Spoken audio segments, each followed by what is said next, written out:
Teaching या चॅनलवरती आपल्या सर्वांचं स्वागत आहे। महाराष्ट्रातील सर्व महिला भगिनी आहेत त्यांच्याकरिता आनंदाची बातमी आहे। आनंदाची बातमी अशी की जे आपल्या महिला मंत्री आहेत त्यांनी आपल्याला घोषित केलं होतं की 16,000 पदभरती ही संपूर्ण अंगणवाडीमध्ये मदतनीस आणि सेविकांची पदभरती आम्ही करणार आहोत आणि येत्या वर्षात ते करणार आहोत असं सुद्धा ते बोलले होते। परंतु ही जी भरती आहे ही भरती येत्या वर्षात सुरू झालेली आहे आणि ही भरती सुरू झालेली आहे म्हणजे जाहिरात सुद्धा आलेल्या आहेत आणि त्याच्या शेवटच्या डेट सुद्धा आपल्याला सांगतो आहे। महत्वाचा मुद्दा की जाहिराती कुठल्या कुठल्या आल्या ते सांगतो आहे। प्रत्येक जिल्ह्याच्या जाहिराती कशा बघायच्या ते सुद्धा सांगणार आहे। तत्पूर्वी आपण माझ्या व्हिडिओला आपण पहिल्यांदा बघत असाल किंवा पहिल्यांदा आपल्या चॅनलला आले असाल तर पहिल्यांदा सबस्क्राईब करा, जेणेकरून येणारे जे काही अपडेट्स असेल वेगवेगळ्या जिल्ह्यांतील अपडेट असेल ते आपल्या या चॅनलवरती मिळत जातील। आपल्याला माहिती आहे आपल्या मोबाईलची जर तुम्ही स्मार्ट असाल तर मोबाईल तुमच्याकडे क्रोम आहे, त्या क्रोम वरती जाऊन जिल्ह्याचं नाव लिहायचंय तुम्हाला इंग्रजीमध्ये। जिल्ह्याचं नाव लिहिल्यानंतर चंद्रपूर असेल तर chandrapur.gov.in असं टाकल्यानंतर तुम्हाला त्या ठिकाणी जिल्ह्याची संपूर्ण माहिती त्या ठिकाणी येईल।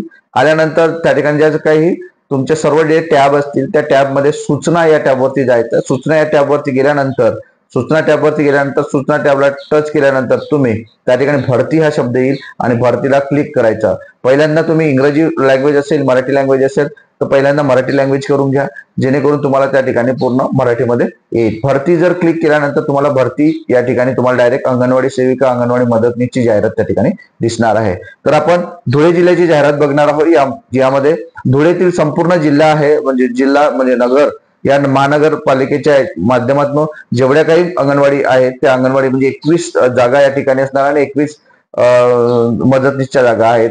तसंच चंद्रपूर जिल्ह्यातली सुद्धा जाहिरात आलेली आहे चिमूर प्रकल्पाची। चिमूर एकात्मिक बाल विकास प्रकल्पाची जाहिरात आहे, तिथे सुद्धा 31 जागा आहेत। म्हणजे प्रत्येक जिल्ह्याच्या जाहिराती ज्या आहेत त्या आलेल्या आहेत। त्यात आपण काय करायचं आहे की ज्या ज्या जिल्ह्याचे तुम्ही असाल त्या जिल्ह्याचे तुम्ही स्वतः त्या ठिकाणी रहिवासी असणं गरजेचं असणार आहे आणि त्यानुसारच तुम्हाला ते अर्ज करता येणार आहे। तर ही जाहिरात काय आहे ते आपण धुळे जिल्ह्याची जाहिरात या व्हिडिओच्या माध्यमातून आपण बघणार आहोत, ज्या माध्यमातून तुम्हाला संपूर्ण कोणत्या कोणत्या एरियामध्ये ठिकाणी ही जाहिराती आहेत म्हणजे जागा आहेत त्या तुम्हाला आणि अर्ज सुद्धा कुठे नेऊन द्यायचा आहे, अर्हता काय असणार आहे, डॉक्युमेंट कोणते जोडायचे आहे, संपूर्ण माहिती या व्हिडिओच्या माध्यमातून आहे। बघा महिला भगिनींनो, ही जी जाहिरात आहे हे धुळे शहराची जाहिराती आहे, नागरी प्रकल्प जाहिराती आहे। बालविकास प्रकल्प अधिकारी नागरी प्रकल्प धुळे याची ही जाहिरात आहे आणि ही जाहिरात आपल्याला आनंदाची बातमी घेऊन देत आहे की ज्याच्या माध्यमातून आपल्याला अंगणवाडीच्या ज्या काही जागा आहेत त्या जागा या ठिकाणी निघलेल्या आहेत ना। रिक्त पदं कुठे कुठे आहेत ते आपण या ठिकाणी बघणार आहोत। प्रथमतः बघू आपण काय दिलेलं आहे या ठिकाणी। नागरी प्रकल्पातील अंगणवाडी मदतनीस ची पदे रिक्त पदे भरती जाहिरात 2025ची भरती धुळे शहरातील जेवढ्या काही जाहिराती आहेत आणि रिक्त जागा आहेत त्या कुठे कुठे आहेत ते या ठिकाणी दिलेलं आहे। एकात्मिक बालविकास सेवा योजना अंतर्गत बालविकास प्रकल्प अधिकारी नागरी प्रकल्प धुळे यांच्या अधीनस्थ अंगणवाडी मदतनीस रिक्त पदे भरती करण्यासाठी महानगरपालिका धुळे क्षेत्र असलेल्या त्या शहरातील नागरी प्रकल्पातील अंगणवाडी केंद्रातील जाहिरातीमध्ये नमूद रिक्त पदांवर एकत्रित मानधनी तत्वावर निवडीसाठी सरळ नियुक्तीचे बाय नॉमिनेशन भरती करण्यासाठी रिक्त पदे असलेल्या शहरातील स्थानिक रहिवासी असलेल्या पात्र महिलांना स्थानिक रहिवासी असलेल्या लक्षात घ्या स्थानिक रहिवासीच पाहिजे उमेदवाराकडून अटी व शर्ती विहित नमुन्यात अर्ज मागविण्यात येत आहे। या ठिकाणी ॲप्लिकेशन सुरू झालेलं आहे। नेमक्या जागा कुठे कुठे असणार आहेत ते आपण बघणार आहोत। महानगरपालिका धुळेमधलं जे हमाल मापडी वडजाई आहे त्या ठिकाणी एक जागा आहे। नंतर हे सर्व धुळेतलेच आहे, पण त्यात जे एरिया आहे धुळेतला ठिकाण पहा कुठल्या कुठल्या ठिकाणी सत्तारवाडा आहे, मुस्लिम नगर आहे, हाजीनगर आहे, फिरदोस नगर आहे, वडजाई रोड आहे, शिवाजीनगर आहे, नंदी रोड आहे, नंतर मनोहर टाकी आहे, दिलदार नगर आहे, नंतर ताशा गल्ली, अनवर नाला, जिल्हा परिषद अवधान अशा प्रत्येक ठिकाणी एक एक जागा आहे आणि सर्व धुळेतीलच आहे। 21 आहेत या आणि 21 जागा आहेत, प्रत्येक ठिकाणी एक एक जागा आहे। विठ्ठल मंदिर मोहाडी, हाटकरवाडी, चक्करबडी, नवजीवन नगर, लीलाबाई चाळ, विटाभट्टी, मांगदेव बाबा नगर, लाला सरदार नगर, पंचवाटी अशा विविध ठिकाणी अशा 21 ठिकाणी 21 जागा आहेत। शैक्षणिक पात्रता काय असणार आहे? शैक्षणिक पात्रता बघा, अंगणवाडी मदतनीस पदासाठी 12वी उत्तीर्ण असणं गरजेचं आहे। राज्य शिक्षण मंडळ अथवा समकक्ष किमान शैक्षणिक पात्रता असणे आवश्यक आहे। लक्षात घ्या तुमचं 12वी उत्तीर्ण असणं गरजेचं आहे। नंतर महत्त्वाचा विषय वास्तवाची अट स्थानिक रहिवासी असणे आवश्यक आहे. उमेदवार हा महिला स्थानिक रहिवासी असावी. स्थानिक रहिवासी म्हणजे ज्या शहरातील अंगणवाडी मदतनीस पदासाठी अर्ज केला आहे त्या शहरातील नगरपालिका, नगरपंचायत किंवा नगरपरिषद या क्षेत्रातील असणं गरजेचे आहे. नागरी प्रकल्पातील रहिवासी असणे गरजेचे आहे. वयाची अट किंवा पुरावा. वयाची अट आहे आपली 18 वर्ष किमान, म्हणजे कमीत कमी 18 वर्ष पूर्ण पाहिजे आणि कमाल 35 वर्ष राहील. विधवा जर असेल तर 40 वर्ष राहील. लक्षात घ्यायचं आहे. म्हणजे कमीत कमी 18 वर्ष आणि जास्तीत जास्त 35 वर्ष वय पाहिजे आणि 18 वर्ष म्हणजे 40 वर्ष जी असणार आहे ती 40 वर्ष कुणासाठी असेल तर विधवांसाठी असेल. वयाचा पुरावा म्हणून TC असणं गरजेचं आहे किंवा 10वीचा जो सर्टिफिकेट असते त्याची किंवा जन्माची नोंद असलेली सत्यप्रत असणं गरजेचं आहे. नंतर लहान कुटुंबाचे प्रमाणपत्र 27/2/2024 पूर्वीचा निर्णय लागू राहील. लहान कुटुंबाचं प्रमाणपत्र या ठिकाणी गरजेचं आहे.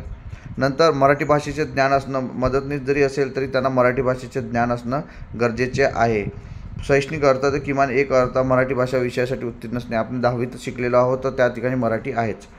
नंतर विधवा उमेदवार असल्यास पतीचे मृत्यू झालेल्या दाखला आपल्याला पाहिजे, प्रमाणपत्र आपल्याला पाहिजे.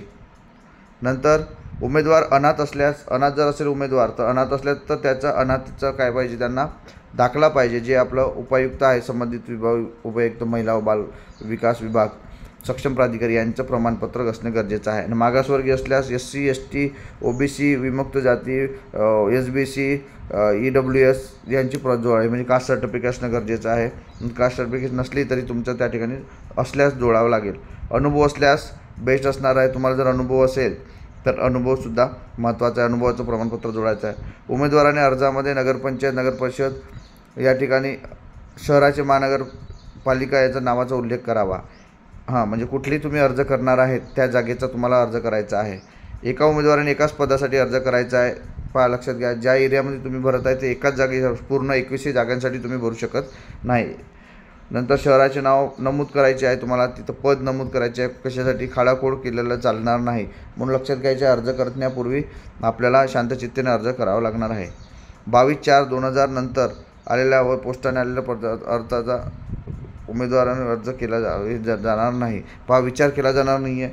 22 नंतर जो अर्ज करायचा आहे त्यात तुम्हाला 22/4च्या आधीच तुम्हाला हे अर्ज करायचा आहे. लक्षात घ्या, लास्ट डेट आहे 22/4. आता आपल्याकडे उरलेले आहेत जे काही दिवस उरलेले आहेत, आजची समजा 7-8 तारीख आहे, राहिलेले 22/4 नंतर तुम्हाला पोस्टाने किंवा कशाने पाठवलेल्या अर्जाचा विचार केला जाणार नाही. म्हणजे शेवटची तारीख आहे 22/4. निवड पद्धती हे सर्व महाराष्ट्र शासन महिला व बालविकास विभागाला पूर्ण त्याचे अधिकार राहणार आहे. यांची प्रतीक्षा यादीसुद्धा लावली जाणार आहे. काही जर अडचणी असल्यास 30 दिवसाच्या आत तुम्हाला अपील करायची आहे. पत्रव्यवहार केला जाणार नाही, म्हणजे तुम्हाला स्वतःहून तिथे जाऊन भेट द्यावं लागेल. आणि अर्जाचा पत्ता कुठं अर्ज देऊन द्यायचा आहे ते लक्षात घ्या. 22 तारखेपर्यंत बालविकास प्रकल्प अधिकारी नागरी शहर धुळे यांचे 30 गरुड कॉलनी, जय हिंद कॉलनी शेजारी देवपूर धुळे या ठिकाणी तुम्हाला, आणि हा मोबाईल नंबर आहे, यांचा ईमेल ID पण आहे cdpo.dhule@gmail.com यावर तुम्हाला अर्ज नेऊन द्यायचा आहे. धुळे जिल्ह्यातील ज्या महिला भगिनी आहेत त्यांच्यासाठी ही आनंदाची बातमी आहे. त्या सर्व महिलांना सांगू इच्छितो की आपण लवकरात लवकर अर्ज करावा, ज्या माध्यमातून तुम्ही ICDS जे आहे तिथे तुम्ही नोकरीला लागू शकता. बाकी जिल्ह्यांच्या ज्या काही महिला आहेत त्यांना सांगतो आहे की ही जी ॲड आहे तुम्हाला जिल्हा तुम्ही गुगलवरती गेला तर धुळे जसं टाकलं आहे आपण, तर आपल्या जिल्ह्याचं नाव टाकून .gov.in यावरती जाऊन भरती यावरती क्लिक करायचं आहे. भरती केल्यानंतर त्या ठिकाणी तुम्हाला त्या जिल्ह्याची जाहिरात मिळणार आहे अंगणवाडीची. या ठिकाणी ही जी माहिती आहे ही आपल्याला कशी वाटली नक्कीच कमेंट बॉक्समध्ये कळवा. आणि हे जर तुम्हाला पत्र पाहिजे असेल किंवा ही जाहिरात पाहिजे असेल तर स्नेनिल आर्ट ऑफ टीचिंग खाली डिस्क्रिप्शन बॉक्समध्ये लिंक दिलेली आहे, त्या लिंकला तुम्ही जॉईन व्हा. ज्या माध्यमातून तुम्हाला काही अडचणी असेल तर आपण इतर जिल्ह्याच्या जाहिरातीसुद्धा आपण सांगणार आहोत आणि आपण फोनसुद्धा करू शकता. पण आपण या चॅनलला सबस्क्राईब करा जेणेकरून तुम्हाला अपडेट कायमस्वरूपी मिळत राहतील. धन्यवाद.